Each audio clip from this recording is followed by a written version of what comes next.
Je m'appelle Manuel Clément, je travaille à Google, je suis donc designer d'interface ou d'ergonomie software et je travaille sur l'équipe de Chrome, le système d'exploitation et le navigateur internet. Alors, en ce moment, je travaille sur l'interaction du système d'exploitation Chrome OS. Donc c'est ce qu'il y a dans les ordinateurs Chromebook. L'ordinateur, ça démarre, peut-être qu'on entend des sons, on voit des images, on suit donc des interfaces qui sont affichées sur l'écran. Donc le déroulement des choses sur cet écran, je travaille sur ça en fait. Déjà étant petit, donc j'ai eu des ordinateurs assez tôt. Ce dont je me suis rendu compte très vite, c'est que l'interface c'était assez frustrant. Il fallait taper beaucoup de texte pour pouvoir démarrer des jeux ou taper quelque chose, avoir de la fonctionnalité. Quand j'ai travaillé à Microsoft sur Windows, j'ai choisi de travailler à Microsoft parce qu'il y avait le potentiel de pouvoir faire une grande différence dans ce que les gens tous les jours utilisent à l'échelle d'1 milliard d'êtres humains en plus.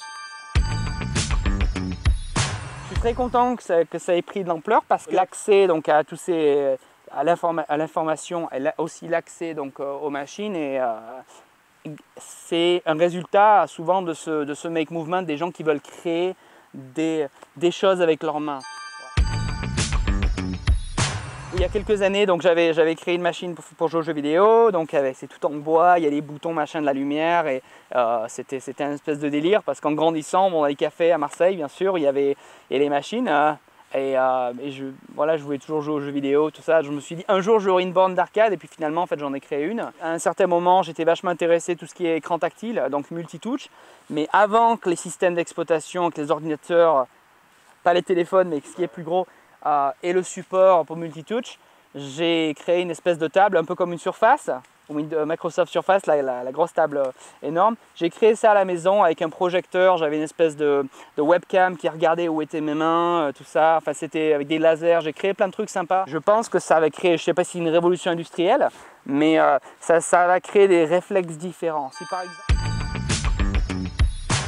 Je vais peut-être me lancer un petit peu là d'ailleurs, un petit coup de gueule parce que ça a créé un peu un système où j'ai même des amis qui s'y sont retrouvés dans des voies manuelles.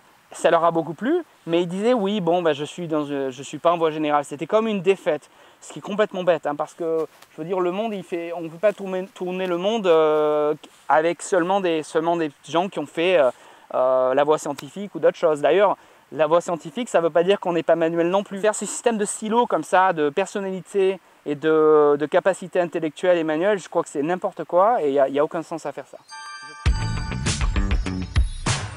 Je pense que de plus en plus, les gens qui auront ce genre de passion et ce genre de capacité, donc de programmation, de compréhension technologique et puis aussi de vouloir faire manuellement, de ne pas avoir peur ou honte de faire les premiers pas quand ils ont une idée.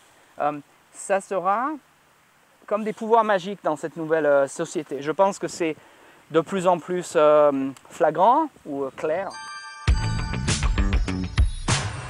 C'est une classe de programmation informatique et de making électronique pour les enfants environ de 10 à 15 ans. C'est gratuit, environ une douzaine d'enfants qui viennent. J'ai commencé ça début 2013.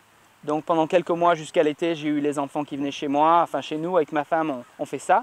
Mais j'ai commencé à apprendre la programmation à ces enfants et je me suis rendu compte très rapidement que dès 10 ans, ils peuvent aller sur les sites internet où on apprend la programmation comme codecademy.com et codehs.com, HS comme high school. Avec ces deux sites internet et puis bon, mon coaching, mon aide, et puis je leur faisais des démonstrations, je leur montrais les choses que j'avais créées, je leur donnais un peu de l'inspiration.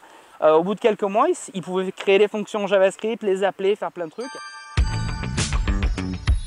Il y a des discussions pour ajouter ça donc au programme scolaire normal, comme on a maths, on a machin, c'est programmation. Pourquoi on a les matières qu'on a maintenant à l'école? Bon, je ne suis pas un expert, mais je pense qu'il y a un rapport avec la révolution industrielle, les choses que les employés et les ouvriers faisaient tous les jours, les chercheurs, donc en fait, on fait la formation des gens pour des métiers qui existent toujours, mais c'était les seuls métiers à une certaine époque. Il y a tout un domaine de nouveaux métiers maintenant et je crois qu'il ne faut pas faire connotation négative pour les métiers qui sont un peu différents de ceux que nos parents avaient. Par contre, Google a montré il y a quelques mois le concept de ballon Internet, projet Loon. Il y a quelques mois, donc, un lancement de ballon a été fait en Nouvelle-Zélande qui a démontré qu'en contrôlant ces ballons dans la stratosphère très très haut, hein, c'est presque dans l'espace, on pouvait, alors que les ballons qui communiquaient entre eux et qui communiquaient vers le sol, ça veut dire qu'on peut se retrouver au milieu du désert, donc dans le Sahel ou n'importe où au Mali, et avoir l'accès à haut débit internet, et d'un coup, boum, avec un clic, on a une réponse à toutes nos questions. Voilà. Et je pense que ça serait vraiment super. Bon, c'est à petite échelle en ce moment, mais je pense que ça va dans la bonne direction.